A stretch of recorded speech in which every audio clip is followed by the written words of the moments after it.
Soon as I use the word gang, automatically a black man springs to mind. Soon as I hear the word terrorist, an Asian man springs to mind.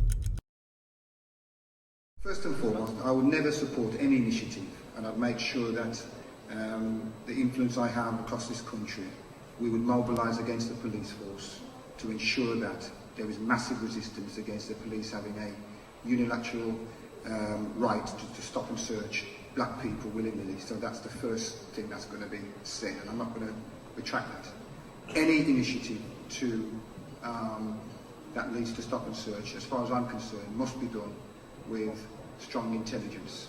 I think there is a problem in this country that we have been so badly affected by the influence of the press, where we have automatically, subliminally received messages about profiling individuals. As soon as I use the word gang, automatically a black man springs to mind. As soon as I hear the word terrorist, automatically an Asian man springs to mind who looks like Bin Laden's brother.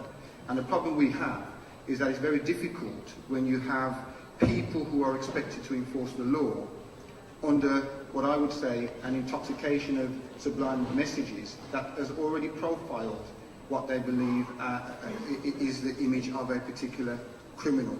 And what we have seen, there is no evidence that I have seen that has shown any impact, major impact on criminal activity with stop and search. Empirical evidence has shown that it has driven a wedge between communities, and we've seen riots.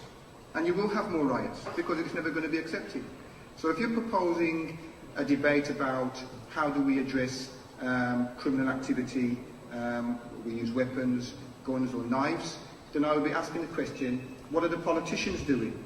What are the border controllers doing? What are the police doing to ensure that there is a tourniquet applied to the supply of arms?